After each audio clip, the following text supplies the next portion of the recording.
Seigneur va nous faire beaucoup du bien pendant ces 2 jours de séminaire. Alléluia. Donc prenez votre temps en ce lieu, au sérieux. Toi qui peux écrire, prendre les notes, parce que tu auras à les visiter. Le grand thème de ce programme, c'est le rôle, ou bien les rôles de la femme dans l'Église.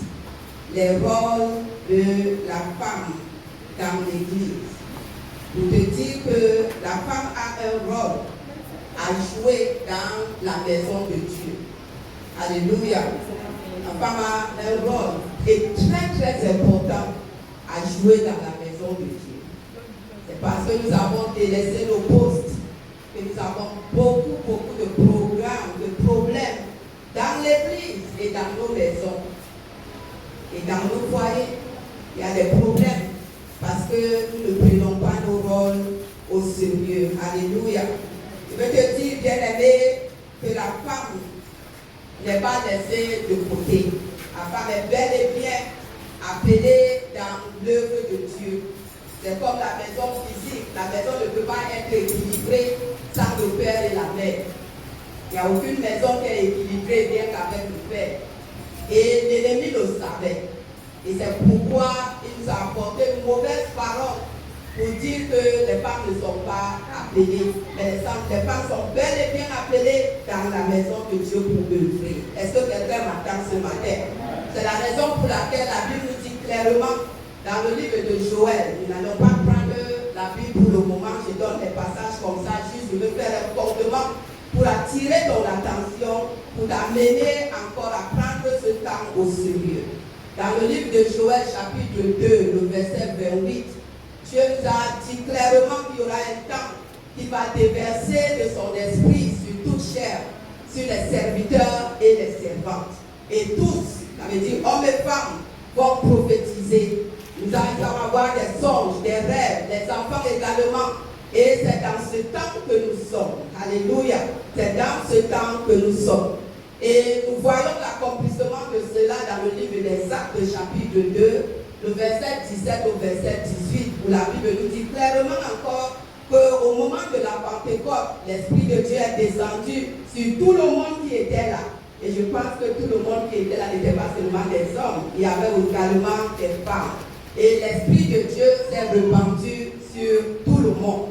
Et c'est ainsi jusqu'aujourd'hui, l'Esprit de Dieu est sur nous tous.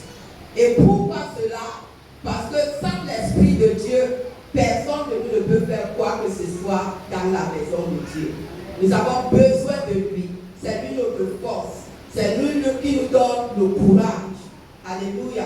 C'est pourquoi la Bible nous dit que sans l'Esprit de Dieu, bien aimé, que ce n'est pas par ta force ni ton pouvoir, mais c'est par la grâce de Dieu. C'est par l'Esprit de Dieu. Alléluia. Que nous tous nous pouvons lever. Parce que l'œuvre de Dieu n'est pas facile. Il peut vous le dire. L'œuvre de Dieu n'est pas facile. Peu importe le domaine dans lequel tu peux être, que ce soit dans les 5 ministères, que ce soit le groupe des femmes, groupe des chants, groupe de ceci, ce n'est pas facile. Alors il faut cette aide. Et c'est pourquoi le Seigneur Jésus a dit qu'il ne nous laissera pas orphelins, mais nous enverra le consolateur.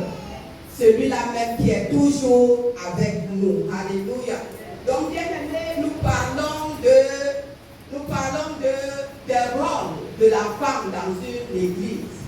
C'est très facile que je vienne m'asseoir ici et puis de dire que la femme doit faire ça, la femme doit faire ça, la femme doit faire ça, la femme doit faire ça. Mais bien aimé, en toute chose, il y a toujours un fondement. Regarde ton frère, dis-lui, regarde la soeur, dis, il y a un fondement. Il y a un fondement. Sinon, tu seras en train de servir le Seigneur en vain, comme beaucoup aujourd'hui le font. Mais bien aimé, il y a un fondement. Et ce fondement, pour que ton rôle soit bien accompli et que le Seigneur l'accepte comme un sacrifice de bonne odeur, il faut d'abord un travail dans ta vie. Alléluia. Il faut d'abord un travail dans ta vie. Tu ne peux pas diriger les autres. Tu ne peux pas conduire les autres sans avoir été dirigé ou conduit. Tu ne peux pas bâtir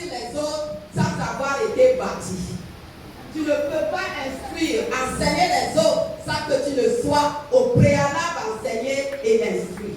C'est la vérité. Alléluia. C'est ça la clé. Et c'est ça qui manque dans l'église aujourd'hui. Ça nous manque tellement. Qu'est-ce que je veux dire? Les gens, même surtout les femmes, veulent servir Dieu sans être sanctifiés. Qui m'a compris? Mais ton service à Dieu est égal à 0 si tu n'es pas sanctifié. Ah, qui veut la vérité ce matin? Mais beaucoup veulent servir Dieu sans prendre le temps d'être sanctifié, sans prendre le temps d'être formé, d'être bâti, d'être instruit, pour que ce qui va découler d'eux vienne du Seigneur. Et on ne peut pas être instruit autrement. On ne peut pas être instruit dans l'œuvre de Dieu selon la parole de l'homme. Mais nous devons être instruits selon la parole de Dieu. C'est la parole de Dieu qui nous rassure une réussite et un succès dans tout ce que nous pouvons faire pour Dieu. Et nous le voyons dans Josué 1, le verset 8, que nous allons lire tous ensemble. Josué chapitre 1, le verset 8.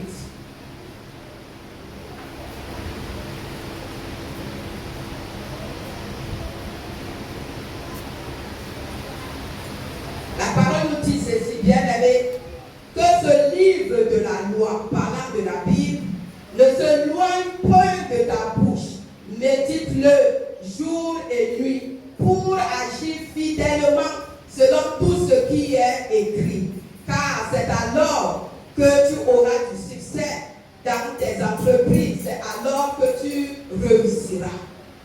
La parole de Dieu, bien-aimé, est notre instrument principal. Si je ne pourrais pas dire le seul instrument que nous avons besoin dans la maison de Dieu. C'est cet instrument que le Saint-Esprit utilise pour te façonner, pour circoncire ton cœur. Le Saint-Esprit a besoin de la parole de Dieu. Et ce verset nous montre clairement qu'on ne médite pas la parole. On ne lit pas la parole juste pour la connaître. Parce que la Bible dit que la connaissance entre. Mais on médite à la parole pour la mettre en pratique fidèlement. C'est en cela que nous serons sanctifiés. Tu ne seras pas sanctifié parce que tu cites les versets bibliques. On voit les gens qui citent les versets bibliques, mais cela ne reflète pas dans leur vie. Il serait mieux de ne pas citer les versets bibliques, mais vivre la parole de Dieu. Parce que nos vies est le livre premier, surtout que les païens lisent. Alléluia. Je vous dis tout ça pour que tu ne continues pas ou bien tu ne sers pas le Seigneur en vain. Parce que les femmes sont très agitées dans les églises. Trop d'activités. Je dirais même trop de vaines activités. Les activités inutiles. Parce que tant que ta vie n'est pas conforme au Seigneur, si tu veux dormir à l'église, prie et gêne, c'est pas ce qui fait que tu es en train de prier et de gêner. C'est quelqu'un qui comprend. Ils vont chercher. La Bible dit dans Osée 6:3 que cherchant à connaître le Seigneur et cherchant à le connaître. Mais pourquoi? Parce qu'on ne peut pas servir un Dieu qu'on ne connaît pas. Mais beaucoup le servent aujourd'hui sans chercher à le connaître. Et nous avons un grand verset dans la parole qui nous dit quelque chose, bien-aimé. Ça dit le monde entier attend la révélation des fils de Dieu. Est-ce que nous sommes conformes à ce verset? Non. Au contraire, nous sommes dans le mélange avec le monde. On ne sait même pas qui est chrétien, qui ne l'est pas, parce que nous faisons la même chose. Mais comment alors nous allons nous révéler au monde? Comment allons-nous nous révéler au monde pendant que nous faisons tout comme le monde? Mais regarde ce que la Bible nous dit ce matin pour te dire que dans toutes ces religions, dans le monde, la bien-aimée, la seule chose qui fait la différence entre nous et d'autres religions, c'est la parole de Dieu mise en pratique. Sinon, nous sommes tous même chose. Je vous ai fait une très belle fondation. Et les briques maintenant pourront bien se poser sur la fondation. Alléluia. Est-ce que si tu es content, acclame le Seigneur. Nous allons ouvrir nos Bibles, bien-aimés, dans Romains chapitre 12, le verset 1 au verset 8. Romains 12, du verset 1 au verset 8. C'est là où Dieu va nous définir les rôles. C'est même pas seulement des femmes, mais c'est pour tout le monde à l'église. Et puisque nous parlons du programme des femmes, donc nous allons nous limiter aux femmes. Alléluia. Là, nous ne parlons pas des 5 ministères. Nous parlons de la femme pour comprendre que chacune de nous a un rôle à jouer. Tout enfant de Dieu dans la maison de Dieu a un rôle à jouer. Dieu n'a pas appelé les hommes pour venir le servir et puis les autres être spectateurs. Tous les enfants de Dieu doivent contribuer à l'œuvre de Dieu. Et c'est pourquoi il nous a tous donné de dons. Il n'y a personne dans la maison de Dieu qui n'a pas de dons. Personne. Nous pouvons avoir des dons différents. C'est pourquoi nous voyons son exemple où Jésus-Christ, où on nous montre un roi qui allait voyager, il donne à un disciple, il donne 5 talents, à l'autre il donne 2 ou 3, à l'autre il donne 1. Mais ça veut dire que chacun avait un talent, mais les talents sont donnés selon les capacités que le Seigneur nous a données. Ça ne veut pas dire que toi qui as 5 talents, tu es plus fort que l'autre qui a un talent. Non, mais Dieu nous donne selon la grâce qu'il nous a faite. Donc c'est la raison pour laquelle on ne doit même pas avoir, ça veut dire un cadre de jalousie dans la maison de Dieu. Parce que qu'est-ce que nous n'avions pas reçu? Tout nous a été donné par Dieu. Donc on ne doit pas avoir de jalousie. Alléluia. Chacun doit seulement faire en sorte qu'il excelle dans le don, dans le domaine dans lequel il œuvre, ou bien elle œuvre, comme nous sommes des femmes. Alléluia. Nous devons faire en sorte que nous excellons dans ce que nous faisons. Ne faisons pas les choses de Dieu à peu près. Alléluia. Parce que Dieu, la Bible dit que quoi? Maudit celui qui fait l'œuvre de Dieu avec négligence. Et nous faisons beaucoup de négligence dans la maison de Dieu. Parfois, on pense que ce qu'on fait, c'est optionnel. Optionnel, ça veut dire si je veux. Non. Bien-aimé, c'est notre vie. Christ est ma vie. Christ est ta vie. Qui peut jouer ici avec sa vie? Personne. Personne. Mais nos actes montrent qu'on ne réalise pas que Christ est notre vie. C'est notre vie qui est là. Il ne faut pas s'amuser avec. Est-ce que quelqu'un me comprend? C'est notre vie qui est là. En tout cas, peut-être pas toi, mais moi, c'est ma vie. Mon voyage que je devais faire avant ce programme n'est pas aussi important que venir parler de la part de Dieu aujourd'hui. Avec maman Pauline, rien ne passe avant Dieu. Je dis bien rien. Rien ne passe avant Dieu. Même pas mon père, même pas ma mère, même pas les enfants. Rien ne passe avant Dieu. Parce que c'est Dieu d'abord. Et le reste maintenant, Dieu me donnera la sagesse de savoir comment gérer.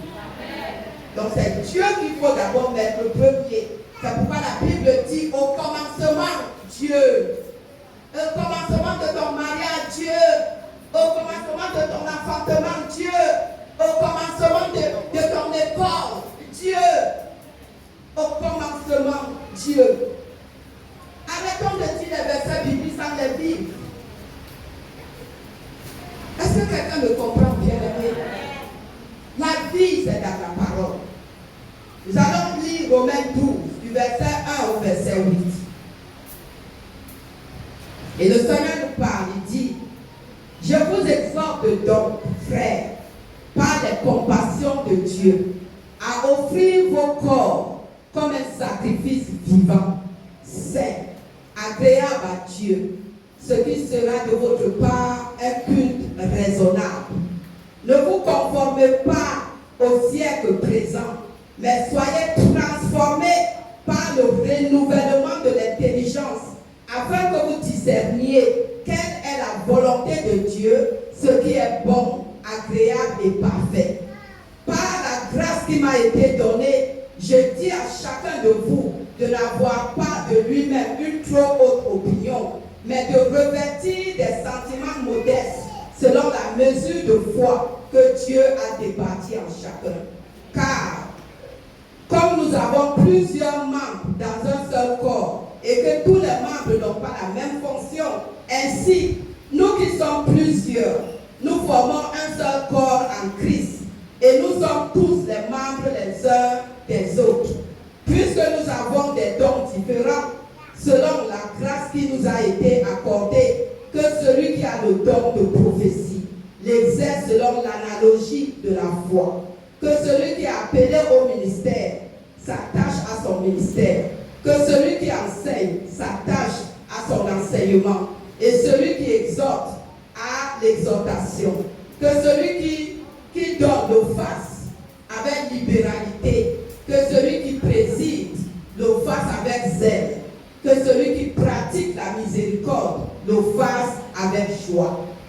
Dans ce passage-là, bien-aimé, j'ai bien dit, hormis les 5 ministères, dans ce passage-là se trouvent tous les rôles que nous, les femmes, nous devons jouer dans une église. Mais comme toujours, un bon enseignant, je lis toujours beaucoup de versions. Parce que je regarde mon audience, je sais qu'il y a ceux qui sont lettrés, qui comprennent très vite, mais je sais aussi qu'il y a aussi ceux qui ne comprennent pas très vite. Donc le plus souvent, j'aime me promener avec une Bible qui est très très courante, très facile à comprendre, pour pouvoir également lire, pour que vous puissiez appréhender de quoi ce livre parle. Alléluia, cette version parle. Donc je vais vous lire cette version. Elle est très très facile à comprendre, elle est terre à terre, comme on peut dire. Romains chapitre 12. Romains chapitre 12, verset 1 à 8, je lis. La Bible dit, je vous recommande donc, frères et sœurs, à cause de cette immense bonté de Dieu, à lui offrir votre corps comme un sacrifice vivant, saint et qui plaise à Dieu. Ce serait là, de votre part, un culte raisonnable. Ne prenez pas comme modèle le monde actuel, mais soyez transformés par le renouvellement de votre intelligence pour pouvoir discerner la volonté de Dieu, ce qui est bon, ce qui lui plaît, ce qui est parfait. En vertu de la grâce que Dieu m'a donnée, voici ce que je dis à chacun d'entre vous. N'allez pas au-delà de ce à quoi vous devez prétendre. Tendez au contraire à une sage appréciation de vous-même, chacun selon la part que Dieu lui a confiée. Que chacun de nous a dans un seul corps de nombreux organes, mais ces organes n'ont pas la même fonction. De même alors, nous sommes nombreux, nous formons ensemble un seul corps par notre union avec Christ. Et nous sommes tous et chacun pour sa part membres les uns les autres. Et nous avons des dons de la grâce différents que dans sa bonté. Dieu nous a accordé, pour l'un c'est la prophétie qu'il exerce, cette activité conformément à notre foi commune. Pour un autre, c'est le service qui se consacre à ce service. Que celui qui a reçu un ministère d'enseignement enseigne. Que celui qui a reçu un ministère d'encouragement encourage. Que celui qui donne le fasse sans arrière-pensée. Que celui qui dirige le fasse avec sérieux. Que celui qui secourt les malheureux le fasse avec joie. Alléluia. Donc vous voyez encore, avant que Dieu ne nous parle des rôles que nous devons accomplir dans l'église, il prend encore d'abord le temps de nous dire, bien-aimés, de sacrifier nos membres, en d'autres termes, de nous livrer entièrement à Dieu. Esprit, âme et corps. Quelqu'un qui est livré entièrement à Dieu fait les choses de Dieu. Il dit, je vous exhorte donc, frères, par la compassion de Dieu, à offrir vos corps comme un sacrifice vivant. C'est que Dieu est en train de nous encourager. Il nous recommande. Il dit que à cause des bienfaits de Dieu, ça veut dire ce que l'apôtre Paul, le Saint-Esprit au travers de l'apôtre Paul a commencé à nous dire depuis Romains chapitre 1 jusqu'au Romains chapitre 11. C'est ça que la Bible nous dit maintenant, que à cause de tous ces bienfaits-là, parce que Dieu, lui, il a déjà fait son travail en nous. Il nous a justifiés, ce que personne de nous ne pouvait faire. Peu importe l'amour de tes parents, ils ne pouvaient jamais te rendre saint. C'est l'œuvre achevée de Jésus-Christ sur la croix que nous avons accepté, que nous sommes aujourd'hui rachetés du monde et nous sommes venus dans la lumière de Christ. Amen. Alléluia. C'est ce travail qu'on appelle le travail de la justification. Dieu nous a justifiés. Peu importe qui te connaissait hier comme une prostituée, Dieu, il t'a rendu juste, tu es saint. Est-ce que quelqu'un me comprend? Amen. Les chrétiens souvent te comprennent pour dire je suis saint. Tu es saint. Dieu t'a sanctifié. Tu n'es pas saint par tes œuvres que tu fais. Tu es saint parce que c'est Dieu qui t'a positionné. Il t'a positionné. Ça veut dire ta position de sainteté vient de l'œuvre achevée de Jésus sur la croix.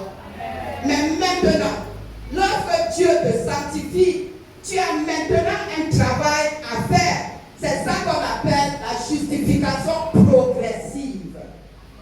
Ça veut dire chaque jour, depuis qu'on t'a prêché Christ, si on t'a vraiment prêché Christ, parce que toi, pourquoi maman Pauline le dit, non, je dois vous le dire, parce que beaucoup prêchent leur église, beaucoup prêchent le miracle, beaucoup prêchent le mariage. Viens dans notre église, notre prophète, quand il prie pour toi, les portes s'ouvrent. Viens dans notre église, si tu viens dans notre église, tu vas te marier. Bien aimé, tout ça ne te rendra pas enfant de Dieu.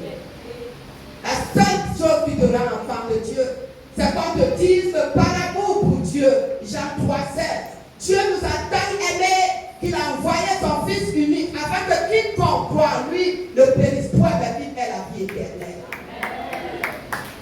C'est ça qu'on va te dire, que mon frère, ma soeur, regardons ce qu'on passe de Dieu nous a tant aimés, malgré tout ce qui se passe. Jésus-Christ, par son amour, est mort pour toi à la croix. Il a payé pour tes péchés. Viens, reçois-le dans ta vie comme son Seigneur et Sauveur personnel. Et son sang versé à la croix va te laver, va te purifier. Ce n'est pas ton prophète. Ce n'est pas ses miracles. Ce n'est pas ton mariage. Jésus-Christ, bien aimé, je vais te choquer ce matin. Jésus-Christ n'est pas mort pour que tu te maries. Il n'est pas mort pour que tu sois guéri. Il n'est pas mort pour que tu voyages. Il est mort pour te racheter de la belle manière de vivre, pour que tu viennes connaître de la volonté de Dieu. Tu la mets en pratique et tu le ressens. C'est ça. Dieu ne nous a rien promis d'autre que la vie éternelle. Mais pendant que nous sommes sur cette vie éternelle, tu vas rencontrer ton mariage, tu vas rencontrer ce que tu veux, mais cherche d'abord Dieu. À quoi te servira de gagner le monde entier et de perdre ton âme?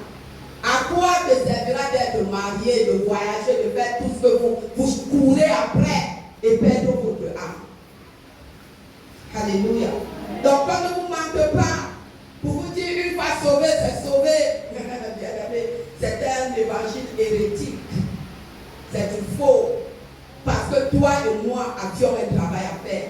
Dieu a déjà fait son travail. Il nous a positionnés dans la sainteté. Toi et moi maintenant, nous devons faire un travail. C'est pourquoi quand tu viens dans la maison de Dieu, tu dois t'examiner. À la fin de l'année, tu dois faire un bilan de ta vie pour voir depuis que l'année a commencé. Est-ce que ma vie a progressé positivement ou bien j'ai régressé? Parce que tu dois toujours avoir en vue l'enlèvement. Jésus revient, l'éternité. Donc il faut, c'est pourquoi l'apôtre Paul, la parole de Dieu dit ici, avec tous les bienfaits que Dieu nous a accordés, avec sa promesse qui viendra nous chercher, Dieu dit que maintenant il a sanctifié ton esprit. Mais c'est toi maintenant qui dois donner tes membres comme instrument de justice. C'est ça qu'il est en train de dire. Offrez vos corps comme un sacrifice vivant. Un sacrifice, c'est quelqu'un qui est déjà mort. Qui a vu quelqu'un? Allez à l'Ivocet et voyez les morts. Est-ce qu'ils ont encore une décision? Est-ce qu'un mort a dit un jour que non, comme je suis mort là, il faut m'habiller en or. Il faut ma robe blanche. On fait de lui ce qu'on veut, oui ou non? On fait du mort ce qu'on veut. C'est toi qui l'habilles comme tu veux. Lui ne sait même plus ce qui se passe. C'est comme ça que Dieu dit qu'on doit être. Quand on vient à Dieu, tu n'as plus de pensées de toi-même. C'est pourquoi il faut changer de mentalité. C'est pourquoi il nous dit maintenant de nous laisser transformer, renouveler notre intelligence. Ce que tu connaissais avant que tu ne viennes à l'église doit être changé tant que ce n'est pas conforme selon la parole de Dieu. Parce que tu ne peux pas servir Dieu tant que tu continues à faire ce que tu veux. Est-ce que quelqu'un me comprend? On nous a prêché par exemple le développement personnel. C'est un enseignement diabolique. Ah oui, peu importe qui prête cet enseignement, peu importe la grâce. Dieu n'a pas dit, bien-aimés mes filles, écoutez-moi ce matin, vos pasteurs que vous voyez là, c'est pas parce qu'ils n'ont pas des 4x4, ils n'habitent pas des grandes maisons, peut-être ne voyagent pas, que vous allez les mépriser si vous apportez la vraie parole. Dieu n'a pas dit de respecter les archibishops et autres, parce que ça veut dire respecter quelqu'un parce qu'il a une grande église ou quoi que ce soit. C'est pourquoi il vous prêche de n'importe quoi. Et comme vous ne connaissez pas la parole de Dieu, vous acceptez. Sinon, celui qui connaît la parole de Dieu va savoir que la doctrine du développement personnel est contraire à la parole de Dieu. On développe quoi? Dieu dit de t'offrir comme un sacrifice vivant, comme quelqu'un qui est mort. Et Jésus nous dit dans le livre de Luc, chapitre 9, verset 23, il dit que quoi? Il dit que celui qui veut me suivre, qu'il renonce à soi-même et qu'il porte sa croix. Donc tu développes quoi? Qu'est-ce que tu développes? Ce que Jésus dit de renoncer, c'est ce que toi tu veux développer. Tu vois que c'est contraire à ce que Dieu vous demande. Si tu continues à développer ton moi, ce que tu as toujours été, tu ne peux pas être utile à Dieu. Tu ne seras pas utile à Dieu. Tu ne seras pas utile à Dieu. Alléluia. Et l'homme et Dieu sont contraires. L'homme pense que non, le grand prophète, le grand pasteur, c'est celui qui a une grande église de 3000 membres, qui a les biens, ceci. Mais Dieu lui dit que celui qui est grand est celui qui met sa parole en pratique et amène les autres à faire la même chose. C'est lui que Dieu lui considère grand. Est-ce que quelqu'un me comprend ce matin? C'est lui que Dieu lui considère grand. Hein? Si on connaît notre mentalité, il sait comment nous déjouer. On respecte les hommes de Dieu par ce qu'ils ont. Pourtant, Dieu lui dit que le grand homme de Dieu, c'est celui qui met sa parole en pratique et amène les autres à faire la même chose. Donc, bien-aimé, ne sois pas trop enthousiasmé de pouvoir servir Dieu. Prends le temps, laisse-toi former. Cherche la parole de Dieu, cherche à connaître Dieu, cherche à avoir une bonne relation avec ce grand Dieu. Et le reste va découler de là. Alléluia. Donc il continue.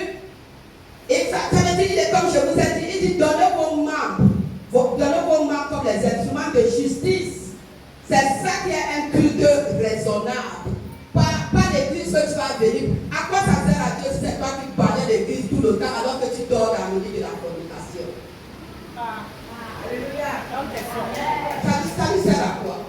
Dieu s'en fout de ça. D'ailleurs, même vous avez vos pasteurs qui sont bien. Mais tu ne peux pas balayer l'église là où je suis, qui va dans la souillure, parce que tu suis l'église.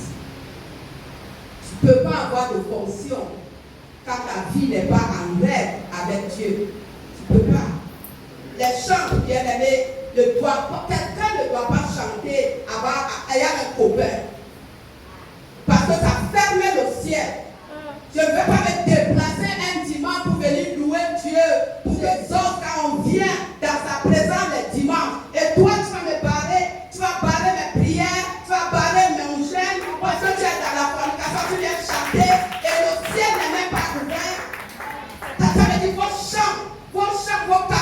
ne traverse même pas le plafond de l'église. Parce que vous êtes entouré de ténèbres. Ce groupe-là de chants, faites très attention. On veut chanter, on veut être chante. Parce qu'on veut se faire voir. Parce que si on est assis là, on ne va pas savoir que tu étais là. Donc il faut que je sois dans le groupe musical, comme ça on va le voir. Je ne parle à quelqu'un. Voilà un rôle que les femmes doivent jouer, mais jouons ce rôle selon la volonté de Dieu. Laissons-nous purifier, laissons-nous sanctifier, afin que quand tu ouvres seulement la bouche, les anges même viennent te secourir. Dieu même polie davantage ta voix, la fortifie, comme ça quand tu chantes, même les paralytiques se lèvent, les malades sont guéris et tout cela. Alléluia. Donc Dieu dit que pour cela, le verset 2, il dit ne vous conformez pas. Ne vous conformez pas au siècle présent, mais soyez transformés par le renouvellement de l'intelligence, afin que vous discerniez quelle est la volonté de Dieu. Quelle est la volonté de Dieu? Ce qui est bon, agréable et parfait. Mais il faut d'abord avoir la mentalité renouvelée. Renouvelée pas selon les paroles de vos grands pasteurs, de vos prophètes, archibishops, papa, daddy. Ça veut dire les noms même, les noms aujourd'hui leur manquent. Matriarche, patriarche. D'autres disent à Jésus que est-ce que tu m'as bien regardé pour me dire que je suis pasteur? Pasteur seulement. Moi je suis bishop. Je suis révérend archibishop. Les papas scanners. Les noms à dormir debout. Mais quand on voit la vie est misérable parce que la vie est hantée par le péché. Est-ce que quelqu'un me comprend ça? Dieu dit qu'on doit laisser notre mentalité être renouvelée selon sa parole. Aujourd'hui, les chrétiens sont forts ou bien femmes de leur bishop. Ça veut dire la parole du bishop passe avant la parole de Jésus. Passe avant la parole de Dieu. C'est pourquoi j'ai aimé son introduction. Je suis docteur de Dieu. Est-ce que quelqu'un me comprend? Peu importe ce que les hommes de Dieu prêchent, je reste coché à la parole de Dieu. On m'a dit que dans cette nation, je mourrai de faim. Tant que je resterai prêcher cette parole. Mais bien aimé, c'est les mêmes qui viennent chez moi demander. Il a dit que la parole que vous avez prêchée là, vous a pas nourri. Mon Dieu, celui que je sers est capable. Oui, peut-être ils ont dit la vérité que les Ivoiriens ne vont pas te soutenir parce qu'ils n'aiment pas la vérité. Mais si vous ne me soutenez, est-ce que c'est vous qui m'avez appelé? Celui qui m'a appelé me soutient bel et bien. Il me soutient bel et bien. Je n'ai pas besoin de détourner la parole de Dieu pour qu'on me donne quoi que ce soit. Je ne vais pas devenir une servante de Dieu mendiante. Je sais qui m'a appelé et c'est lui qui me récompense. C'est lui qui me récompense. Mais sinon, j'ai eu des paroles des hommes de Dieu dans cette nation, me disant que cette parole, je vais mourir de faim. Mais je prie plus qu'ils prient. Avec leurs faux qu'ils ont là. Mais je prie plus qu'eux. Parce que mon Dieu prend bel et bien soin de moi. Amen. Alléluia. Amen. Dieu dit de renouveler ses pensées. Renouveler. Pour qu'on soit. Il dit ne vous conformez pas au siècle présent. Mais soyez transformés par le renouvellement de votre intelligence. Avant que tu cherches quoi faire dans la maison de Dieu, ask-toi la question, est-ce que je suis vraiment transformé? Est-ce que ma vie reflète la Christ? Je sais bien que tu l'avais bien. Sinon, vous serez en train de le servir en vain. Encore, moi, je ne peux pas servir Dieu en vain. Alléluia. Parce que demain, c'est pas toi qu'on va passer pour blasphémer Dieu. Toi-même, d'abord, tu seras la première à blasphémer Dieu. Depuis le vers de vie, je ne vois rien. Mais quand tu passais, tu allais voir quoi? Tu allais voir quoi? Si tu ne marches pas selon les règles de la personne qui t'a appelé, même une servante dans une maison, quand tu prends une servante, tu prends le temps de lui dire voici ce qu'il faut faire, voici. Vous pensez que c'est Dieu que vous allez être dans sa maison et puis faire ce que vous voulez, comme vous voulez, et quand vous voulez? Ce n'est pas possible. Nous avons un maître. de l'église. C'est pas moi le chef de l'église, que moi je leur dis ça. Ne me regardez pas, à moins que moi-même je marche selon la parole. C'est pourquoi l'apôtre Paul pouvait dire, imitez-moi comme j'imite Christ. En d'autres termes, quand tu tournes, ne m'imitez pas si moi-même je n'imite pas Christ. Si moi-même je ne marche pas selon la volonté de Dieu, vous n'êtes pas obligé de me suivre juste parce que je suis une servante de Dieu. Ton âme est plus chère que vouloir me plaire. Ton âme est plus chère que vouloir plaire à l'homme de Dieu. À qui que ce soit, il faut avoir ça dans la tête. Non, papa a dit, non, maman a dit, mais est-ce que Jésus a dit? Ce qu'on prendra pour te juger, on ne te jugera pas par la parole de ton pasteur, mais on te jugera par la parole de Dieu. Est-ce que ce que maman Pauline dit là, c'est écrit ou pas? C'est de ça qu'il s'agit. Alléluia. C'est de ça qu'il s'agit, mes enfants. Obéissons à Dieu. Jésus, même bien-aimé sur la terre, dit, ma volonté, c'est de faire ma nourriture, c'est de faire la volonté de Dieu. C'est cela. Ça doit être le désir de tout un chacun de nous de faire la volonté de Dieu. Aujourd'hui, on ressemble aux païens. Nous tous, hein, il n'y a même pas de différence entre le païen et la chrétienne. D'ailleurs, même chrétienne. Je dis aux gens aujourd'hui, il ne faut pas aller te mettre devant une boîte de nuit pour regarder les scènes. Hein. Pas te mettre devant une église un dimanche. Tu vas voir tous les scènes défilés. Hein, tous les saints, pantalons serrés, pétés, tout ce qu'on ne doit pas voir, c'est rempli le monde est rempli dans l'église. Les pantalons qui tombent, comme si les caca étaient remplis dedans. Les pantalons tombent et on a ça à l'église. Vous voulez montrer quoi? Que vous êtes IRL. Oh, en tout cas, si vous ne voulez pas montrer que vous êtes gaou, en tout cas, Jésus, lui, il est gaou. Hein. Mais je préfère son gaoutisme.